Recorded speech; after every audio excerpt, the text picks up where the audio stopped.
Bonjour Marie, Salut Hélène, ça va? ça va et toi?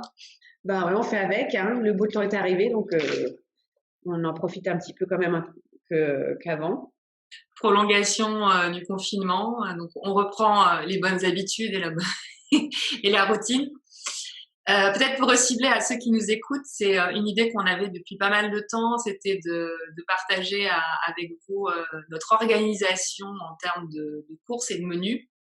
Et pour aller encore plus loin, on va pas juste parler de notre organisation, on vous a partagé notre menu de la semaine prochaine, midi et soir, avec Marie pour que ça vous inspire. Alors, vous n'êtes pas obligé de suivre ou de tout suivre, mais bon, ça peut, je pense, aider les gens en manque d'inspiration parce que, en tout cas, je sais pas toi, Marie, mais moi, c'est quelque chose qui est revenu souvent en disant que là, en étant à la maison, en devant cuisiner tous les jours, c'était pas forcément évident de varier, de trouver des idées et que ça pouvait même être pénible. Ben moi, c'est pareil, je suis toujours en train de chercher de nouvelles idées.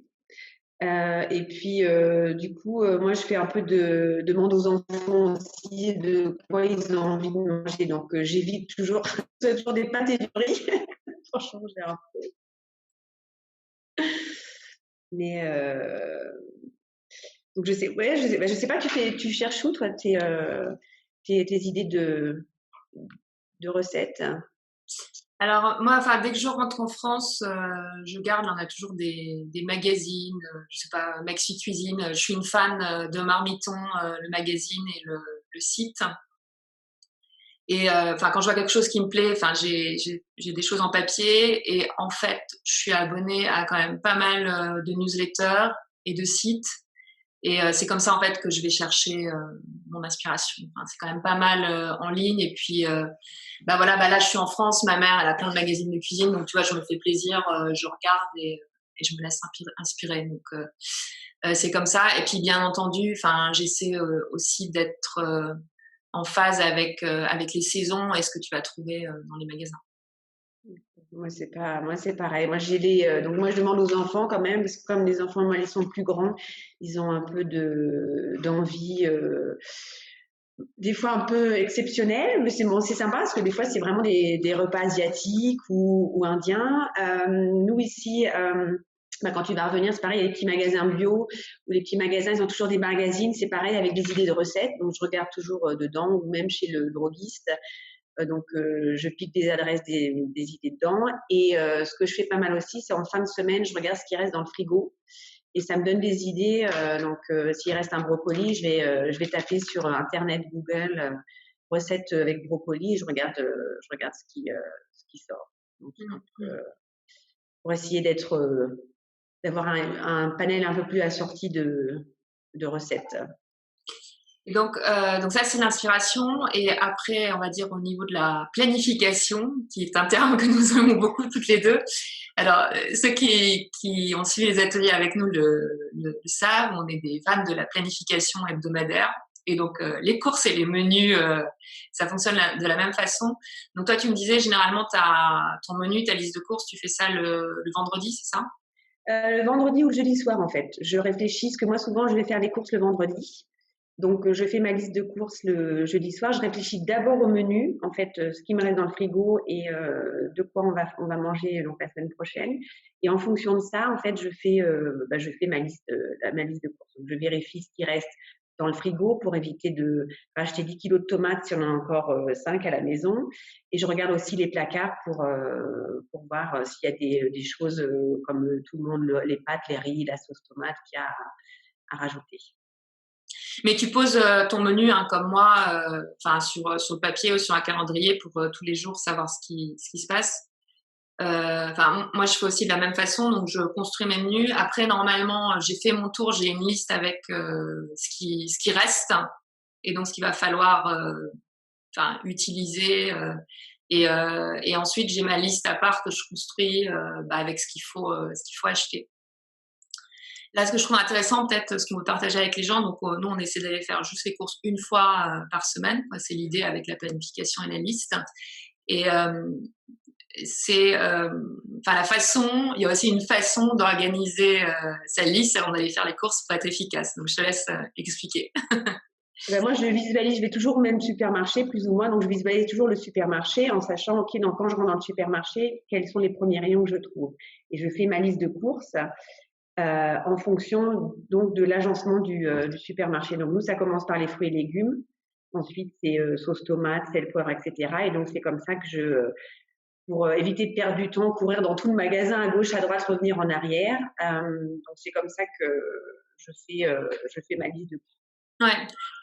Enfin gagner du temps et puis aussi quelque part éviter d'oublier des choses parce que si tu fais pas les choses dans l'ordre, bon, même si déjà il faut avoir le crayon, pas les mains prises pour lister, mais ça peut sembler un petit peu fou, mais mais en tout cas moi j'ai des souvenirs.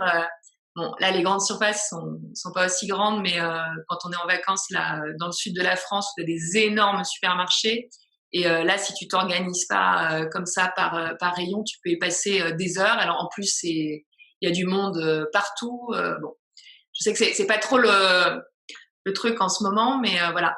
Et moi, en fait, ça me sert aussi parce que ce que je te disais là, actuellement, je suis en France et nous, on fait pratiquement tout par drive-in. Alors, bon, je sais qu'en Allemagne, c'est quasi pas développé ou possible. Ouais. Là, de toute façon, même dans le drive-in, quand tu fais les courses en ligne, t'es par classe de produits. Donc, en fait, là, c'est pareil, ça t'aide et ça t'évite aussi d'aller à droite, à gauche. Donc, ça fonctionne en magasin et aussi pour commander en ligne. Et là, il y a un petit peu de... Bon, il y a Amazon, mais moi, personnellement, j'évite. Sinon, il y a un ou deux supermarchés qui font quand même la livraison à la maison.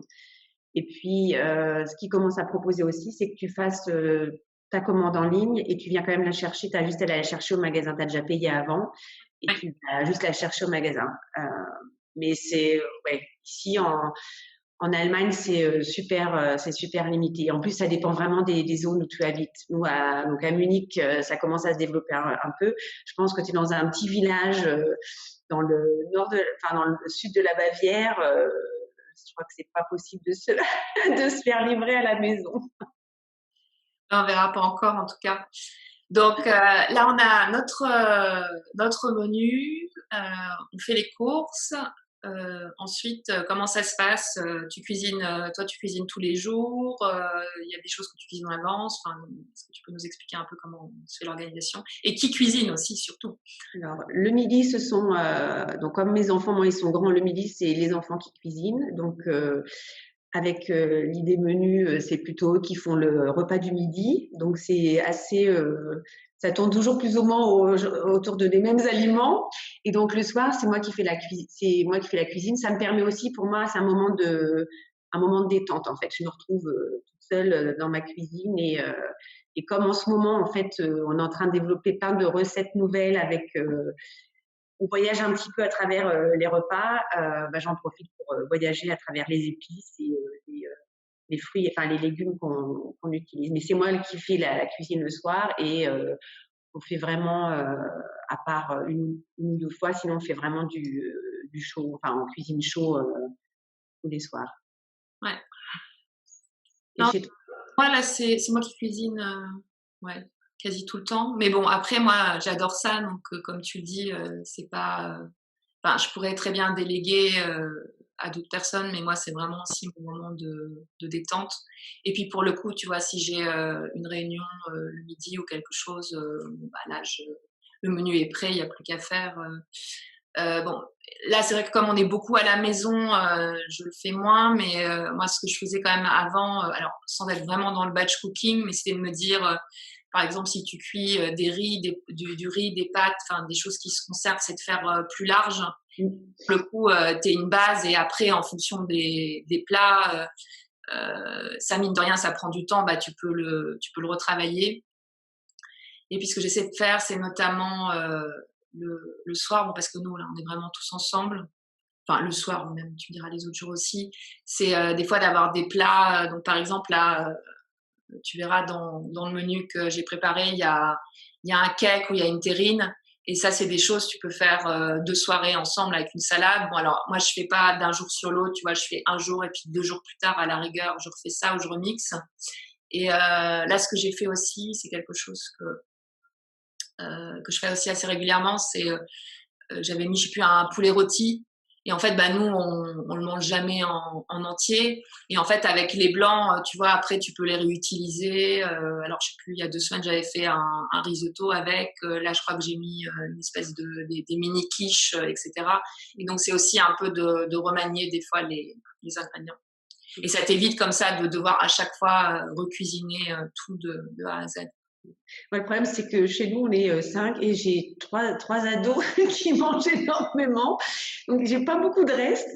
Par contre, moi, ce que je fais souvent quand il y a en fonction du menu, s'il y a vraiment un plat qui met longtemps à cuisiner ou pour m'avancer, en fait, je pré-cuis les légumes la veille au soir, hein, pendant qu'on mange. En fait, ça cuit à côté ou je prépare, comme toi, si tu fais une quiche ou un cake, je le fais la veille au soir. Comme ça, le lendemain, j'ai gagné du temps, j'ai plus que la salade à préparer ou autre chose. Mm. Il reste pas beaucoup de reste à la maison. Non, mais c'est vrai ce que tu dis parce que je l'ai entendu, c'est que souvent quand tu as des ados, des garçons et tout, les restes, ça n'existe pas trop, alors que bon, moi, elles sont petites encore, mes filles, et puis on n'est pas non plus des énormes mangeurs, donc c'est aussi.